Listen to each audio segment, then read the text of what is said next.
오늘은 심판의 날, 구원의 날이라는 제목으로 오바댜 말씀 함께 보도록 하겠습니다. 오바댜서는 한 장으로 구성되어 있는 기록된 하나님의 말씀입니다. 우리 오바댜서 말씀 10절부터 함께 봉독하도록 합시다. 함께 읽겠습니다. 시작. 내 아우 야곱에게 저지른 그 폭행 때문에 내가 치욕을 당할 것이며 아주 망할 것이다. 내가 멀리 서서 구경만 하던 그날 이방인이 야곱의 재물을 늑탈하며 외적들이 그의 문들로 들어와서 제비를 뽑아 예루살렘을 나누어 가질 때에 너도 그들과 한패였다. 내 형제의 날 그가 재앙을 받던 날에 너는 방관하지 않았어야 했다. 유다 자손이 몰락하던 그날 너는 그들을 보면서 기뻐하지 않았어야 했다. 그가 고난받던 그날 너는 입을 크게 벌리고 웃지 않았어야 했다. 나의 백성이 패망하던 그날 너는 그 백성의 성문 안으로 들어가지 말았어야 했다. 나의 백성이 패망하던 그날 너만은 그 재앙을 보며 방관하지 않았어야 했다. 나의 백성이 패망하던 그날 너는 그 재산에 손을 대지 않았어야 했다. 도망가는 이들을 죽이려고 갈라지는 길목을 지키고 있지 않았어야 했다. 그가 고난받던 그날 너는 살아남은 사람들을 원수의 손에 넘겨주지 않았어야 했다. 내가 모든 민족을 심판할 주의 날이 다가온다. 내가 한 대로 당할 것이다. 내가 준 것을 내가 도로 받을 것이다. 아멘. 여러분, 무서운 말씀, 심판의 말씀 같지만 그 안에도 하나님의 사랑과 은혜가 있음을 기억하고 오늘 말씀을 함께 나눴으면 합니다. 오바댜서 1장 1절에 이렇게 기록됩니다. 이것은 오바댜가 받은 계시이다. 오바댜라는 사람이 하나님으로부터 받은 계시의 말씀을 차곡차곡 기록해 나갑니다. 주 하나님이 누구에게 하신 말씀이냐면 에돔을 두고 하신 말씀이다 라고 오늘 서신을 받아야 하는 수신자들, 계시를 받아야 하는 대상이 바로 에돔 족속임을 명명하고 있죠. 여러분, 에돔이 어느 나라인지 보여드리겠습니다. 가운데 있는 북이스라엘과 남유다, 파란색과 빨간색으로 칠해진 부분 보이시죠? 북이스라엘과 남유다, 남유다 제일 밑에 브엘세바라는 땅이 있습니다. 그래서 우리가 성경 읽을 때 브엘세바에서부터 단까지라고 기록된 부분들이 많이 나오는데, 브엘세바는 남유다의 가장 밑단에 있고요, 단은 북이스라엘 윗단에 있습니다. 브엘세바 바로 밑에 보면 에돔이라고 하는 국가가 위치했어요. 에돔은요, 야곱의 형이었던 에서의 후예들이 살았던 땅이다라고 말하는 것이 일반적인 속설입니다. 역사적으로 에돔과 관련해서 우리가 상식적으로 알아야 될 두 가지 사건이 있는데요. 첫 번째는 남유다가 바빌로니아에 의해서 침략당하고 멸망당하게 되지요. 그때에 그 멸망당하는 시점에 남유다의 가장 밑에 있는 브엘세바를 차지하는 국가가 바로 에돔입니다. 에돔이 남유다를 돕지 않고 자신들의 이득이 되는 영토, 땅을 획득하고 땅을 넓혀가는 것이 역사적인 사실이다라는 거죠. 물론 조상들이 형제였다는 것이 지금 내 땅 넓히는 것과 무슨 상관이겠냐라고 할 수 있겠지만 역사적으로 그랬다는 겁니다.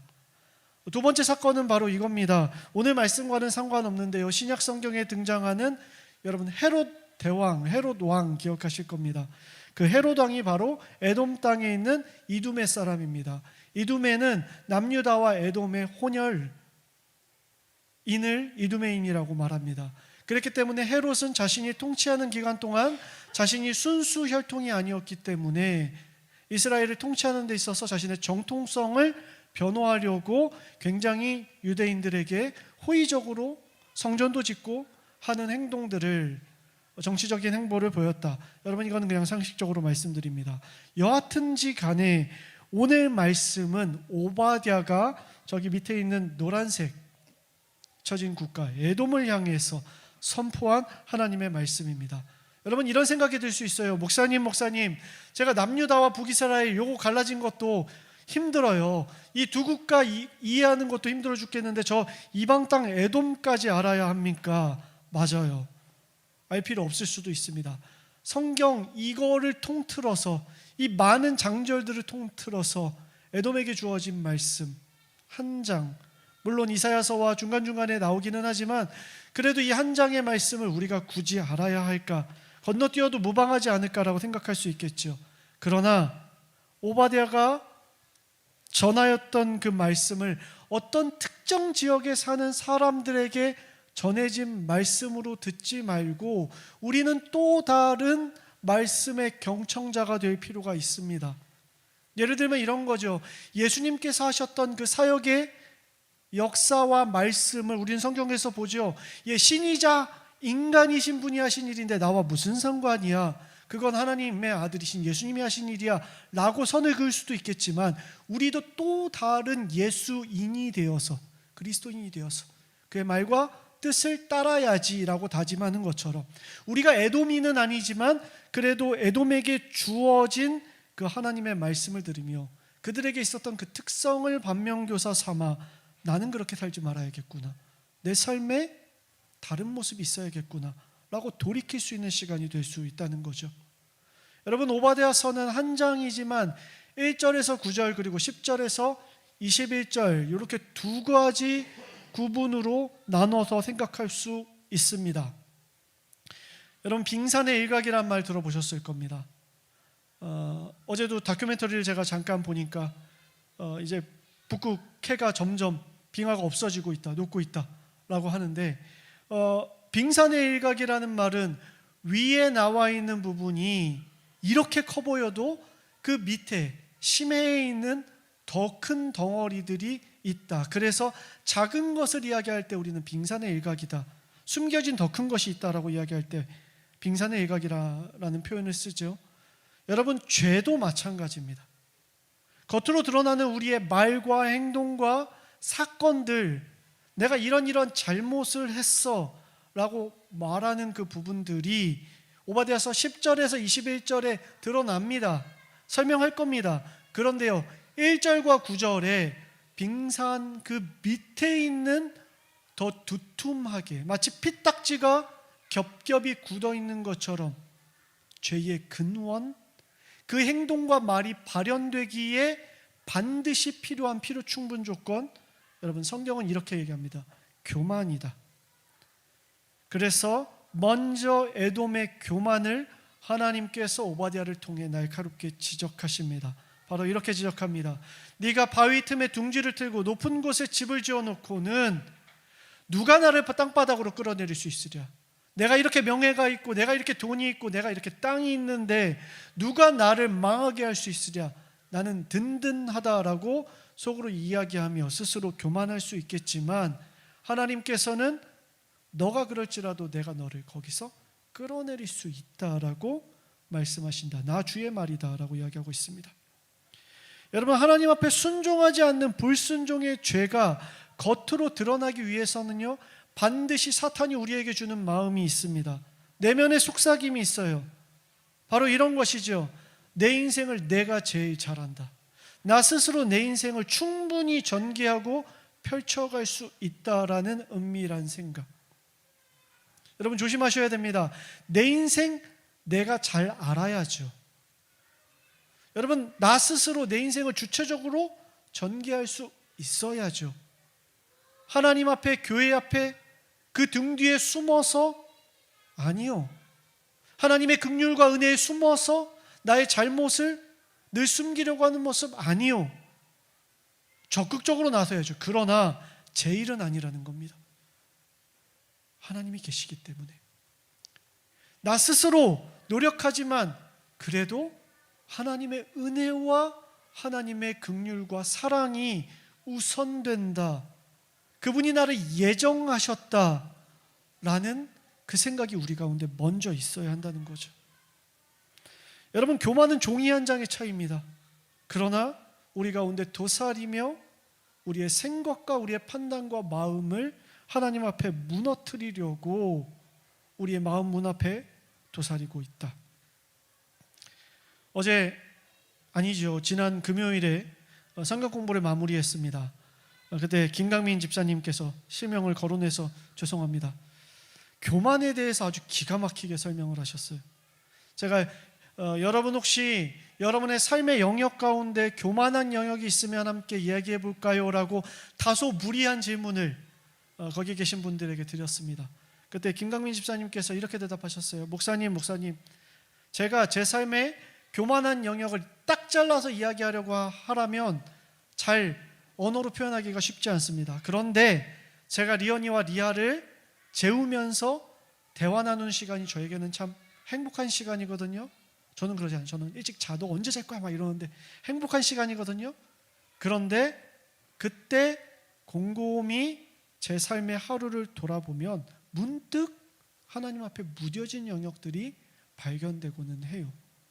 무뎌진 것, 하나님으로부터 내 마음이 멀어진 영역들, 내 몸과 생각이 멀어진 부분들, 하나님 없이도 할 수 있다고 생각하는 그 부분들이 조금씩 생각의 반축 가운데 수면 위로 드러나고는 해요. 제가 무릎을 딱 쳤습니다. 교만 이런 것이구나. 처음부터 누가 나를 땅바닥으로 끌어내릴 수 있겠느냐라고 외치는 사람 이 자리에 누가 있겠습니까? 한 명도 없죠. 서서히 무너지는 겁니다. 서서히 침몰하는 거예요. 몸이 멀어지고 마음이 멀어지고 생각이 멀어지면서 결국 마침내 하나님은 계시지 않고 나만 남게 되는 거. 여러분, 그게 교만의 실체라고요. 그렇게 교만했던 에돔 9절 이하의 10절부터 어떻게 그들의 인생이 펼쳐지는지 한번 볼까요? 내 아우 야곱에게 저지른 그 폭행 때문에 네가 치욕을 당할 것이며 아주 망하게 될 것이다. 폭행하는 자들이 된다. 폭행을 저질렀다라고 이야기합니다. 근데 그 폭행의 내용이 11절에 나오는데 이렇게 나옵니다. 네가 멀리 서서 구경하던 그날에, 폭행당하는 자들의 멀리 서서 구경하는 거, 그걸 하나님께서는 너가 폭행을 저질렀다, 너도 그들과 한패다 라고 이야기하신다고요. 여러분, 남유다가 바벨로니아에 의해서 멸망을 당하게 됩니다. 여러분, 왜 멸망당합니까? 심판이에요. 그들의 죄가 그 땅 가운데 가득했기 때문에, 그들의 죄 때문에 심판당한 거라고요. 그럼에도 불구하고 하나님 말씀하세요. 형제 에돔아, 너는 그들을 도왔어야 한다. 죄 지었잖아요. 그건 나의 심판이고 너는 그들을 불쌍히 여겨야 한다. 도움이 필요한 자들, 이유는 여러 가지죠. 그럼에도 그들을 도왔어야 한다. 지난주에 제가 장신대 가서 수업 때 강의를 할 기회가 있어서 강의를 하고 왔습니다. 근데 그때 제가 나오기 전에 밟지 않은 학생들이 있었어요. 그때 한 학생이 양태 커뮤니티의 이호셉 목사님이라는 분을 소개했어요. 저도 처음 알게 된 분입니다. 사진을 찍고 계신 이분이 무려 목사님이시더라고요. 외모를 보니까 이 커뮤니티를 운영하실 수 있겠구나. 저는 못할 것 같아요. 저는 무서워서 벌벌 떨 것 같아요. 양떼, 원래는 양아치 떼가 정확한 명칭이랍니다. 위기 청소년들, 가출 청소년들, 비행 청소년들, 그들이 교회에 와가지고 그 공간을 차지하는 게 교회에서 불편한 거예요. 그러다가 결정을 합니다. 이 아이들 밥 사주자. 20만 원씩 고깃값 나오고요. 이 아이들과 함께 놀아주자. 이야기 들어주고요. 가출한 아이들 챙겨주고요. 목욕탕 데려가고요. 입소하기 전에 밥 한 번 먹이고요. 그렇게 목사님이요, 사역 나갈 때 두 가지를 기도한대요. 하나님, 저에게는 사랑 없습니다.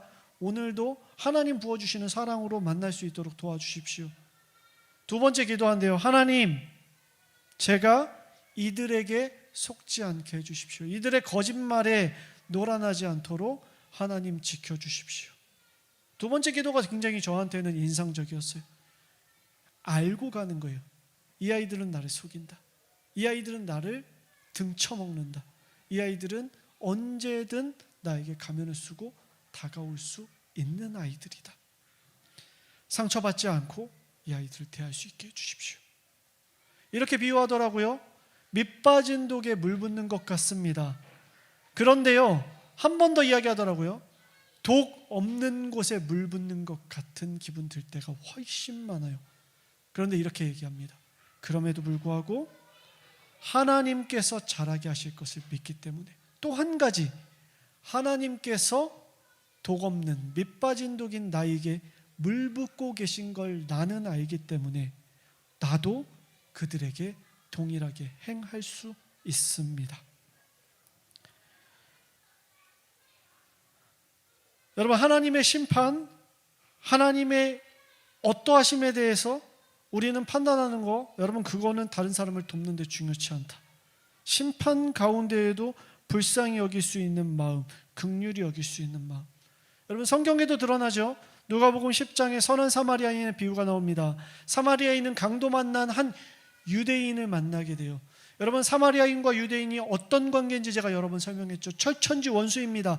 여러 가지 이유가 있었을 거예요. 그럼에도 불구하고 그의 마음 가운데 들었던 생각은 하나입니다. 불쌍히 여기는 마음이 그 안에 들어서, 다른 이유 없습니다. 여러분, 사마리아인 지나가기 전에 제사장도 지나갔고 레위인도 지나갔어요. 근데 성경에 그들은 보고 피하여 지나갔다라고 기록하고 있습니다. 여러분, 오늘 말씀과 비교해 볼까요? 에돔은요, 이스라엘의 멸망 때에 무언가 폭력에 일조하지 않았어요. 성경에 기록되기를 그저 멀리 서서 지켜봤다라고 이야기하고 있습니다. 그런데 성경은 그것을 폭력이라고 기록하고 있어요. 뿐만 아니라 너희도 그들과 같은 패다, 동일한 형질을 가지고 있다. 하나님께서는 내면을 보시죠. 그들 안에 있는 교만을 보시고 그 교만한 행위를 보시고, 너희가 만약 나를 인정한다면 결코 그들을 거슬러 지나갈 수 없다라고 말씀하십니다. 12절부터 14절에는 이 에돔의 행동이 증폭되는 것을 볼 수 있습니다.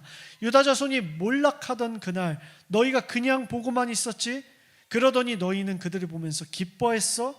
그러더니 너희는 입을 크게 벌리고 웃었어? 그리고 너희는 그들이 멸망당한 성전 안으로 들어갔어? 그리고 너희는 그들의 재산에 손을 댔어? 그리고 그들이 나와서 길목에 지나갈 때에 너희는 그들을 기꺼이 원수들에게 넘겨줬어. 돕지 않았던 이의 마음에는 결국 그들의 가진 것들을 빼앗으려는 탐욕 또한 그 마음에 도사리고 있었다. 여러분, 성경을 통해서 에돔은 결국 이런 사람이구나 알 수 있죠. 밀턴 마이어의 책 그들은 자신들이 자유롭다고 생각했다에 보면 이런 부분이 나옵니다. 어떤 단체가 이렇게 이야기해요. 국가와 풍속과 도덕에 위배되지 않는 한도 내에서 신앙의 자유를 보장하며 유대교 및 유물론에 저항하는 적극적인 기독교를 우리는 지지한다. 여러분, 이 선언에 기독교를 지지하기 때문에, 신앙의 자유를 보장한다고 했기 때문에 유대교를 핍박하고 유물론을 핍박하는, 그들을 지지하는 사람들을 죽여도 상관없다고 했던 한 국가의 교회가 있습니다. 여러분, 이 주장을 한 이들은 바로 히틀러의 나치입니다. 나치 강령 제25조예요. 독일 교회는요, 기독교를 지지하고 그들이 실업률을 감소시켰고 또 규율로 인해서 균형 잡힌 세상을 이룩했기 때문에 히틀러를 지지합니다. 그들이 공산주의자들을 핍박해요. 그래도 괜찮아요. 기독교를 지지하니까. 그들이 사회민주당원을 핍박해요. 그래도 괜찮아요. 기독교를 지지한다고 하니까. 그들이 노동조합원들을 핍박해요. 괜찮아요. 그들이 유대인들을 학살하고 죽여요. 괜찮아요. 왜냐하면 기독교를 지지하니까. 우리만 건들지 않으면 침묵하겠다. 그런데 결국 히틀러는 독일 교회도 똑같은 신세로 몰고 갑니다. 멀리 서서 구경하는 사람의 심상, 나만 아니면 고통받는 이들의 아픔과 상처, 외면하는 자의 마음, 교만한 마음, 타인에 대한 폭행에 가담하는 거다. 성경은 그렇게 말하죠. 그리고 마침내 나는 내 백성 이 땅에 있는 모든 사람들, 사상과 이념, 또 그들이 가지고 있는 것에 상관없이 난 그들을 사랑하기 때문에 핍박받는 이들을 신원하며 폭행하는 자들을 심판할 날이 마침내 올 것이다 라고 주님께서 말씀하십니다. 그리고 폭행에 가담한 자들아, 네가 한 대로 당할 것이고 내가 준 것을 도로 받게 될 것이다, 성경은 말하죠. 마태복음 25장에 보면 예수님께서 양과 염소를 갈라놓듯이 최후의 날 사람들을 심판할 거라고 말씀하십니다. 그러면서 말하죠. 한쪽 편에 있는 사람들에게 너희가 나에게 먹을 걸 줬고 마실 걸 줬고 너희가 날 영접했고 나에게 입을 걸 줬다. 주님, 제가 언제 그랬습니까? 너희는 나에게 먹을 것 주지 않았고 마실 것 주지 않았고 나를 거절했고 나에게 입을 것도 주지 않았다. 주님, 제가 언제 그랬습니까? 그때 주님께서 이렇게 말씀하시죠. 내가 진짜로 아멘으로 아멘으로 너에게 말한다. 너희가 이 세상 가운데 아주 비참한 형제 자매 한 명에게 한 것이, 저 서울역에 있는 자들에게 한 것이, 저 북녘 땅에 있는 자들에게 한 것이, 저 다른 국가의 전쟁으로 인해서 피 튀기는 곳에 있는 자들에게 한 것이 바로 내게 한 것이다. 에돔아, 네 형제를 내 몸과 같이 사랑하라 라고 하나님 말씀하십니다. 여러분, 심판의 날은 반드시 옵니다. 왜냐하면 성경에 기록되었기 때문에. 그날에 하나님을 의지하는 자들에게는 구원의 날이 될 것이고, 또 21절에 적힌 것처럼 하나님의 뜻대로 구원 사역에 감당하는 자들은 하나님의 자들을, 나라를 다스리는 자들이 될 것입니다. 보십시오. 구원자들이 시온산에 올라와서 에서의 영토를 다스릴 것이다. 그 나라가 주님의 나라, 하나님 나라 될 것이다. 언젠지 알지 못하지만 하나님께서 신원하시는 그날, 그때에 하나님께서 구원자들을 통해서, 하나님의 뜻을 따르고 내 이웃을 내 몸과 같이 사랑하는 자들을 통해서 핍박하는 자들의 영토를 다시 되찾고 하나님의 통치, 하나님의 나라를 이룩할 것이다 라고 이야기하고 있습니다. 어젯밤에 아내와 함께 TV를 보다가 20년 전에 있었던 9.11 테러와 관련된 영상을 보게 됐습니다. 희생자로 죽어갔던 자들의 아버지와 또 그 현장에 있었던 분들의 이야기를 들었어요. 그러면서 마지막에 팔레스타인과 이스라엘의 전쟁 이야기, 아내가 이야기하더라고요. 어떻게 됐지? 결과는 어떻게 됐지? 그들에 대한 마음, 나에게는 무관심이 아닌가? 죽어가고 힘들어하는 이들, 내 이웃, 그들에 대한 마음, 나의 마음은 외면과 무시가 아닌가? 스스로를 돌아보는 시간이었습니다. 여러분, 오늘 나눔과 결단은 예수님 따라 살기가 다음 주부터 시작된다는 것을 여러분에게 선포합니다. 여러분의 마음 가운데 여러분의 이웃이 누구입니까? 여러분 마음 가운데 여러분이 멀찍이 바라보지 않아야 되는, 폭행하지 않아야 되는, 그들에게 가담하지 않아야 되는 그 사람은 누구입니까? 여러분은 에돔입니까? 아니면 하나님과 함께하는 자입니까? 생각하며 이 시간 찬양으로 결단하는 시간 되었으면 좋겠습니다.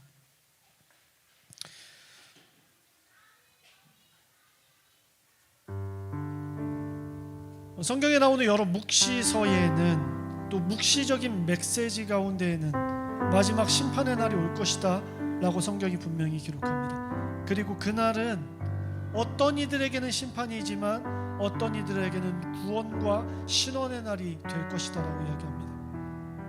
아까 봤던 말씀처럼 구원자의 역할을 감당하는 여러분과 제가 되어서 구원받은 우리의 존재로 이 땅을 신원하고 구원하는 작은 그 눈물의 일들이 오늘부터 펼쳐져 갔으면 좋겠습니다. 어제 봤던 그 마지막 영상에 나왔던 패널 한 명이 이렇게 이야기하더라고요. 그러나 결국 의로움이 승리할 것입니다. 그러나 결국 빛이 승리할 것입니다. 작은 교회, 우리의 작은 움직임, 10만 원 갖고 무엇 하겠나 라는 생각이 있지만 우리 내면의 그 빙산의 큰 부분이 교만에서 겸손으로 하나님에 대한 고백으로 바뀌어질 때에 이 땅 가운데 하나님의 나라가 이루어질 줄로 믿습니다. 우리 찬양의 고백으로 하나님 앞에 선포하도록 합시다.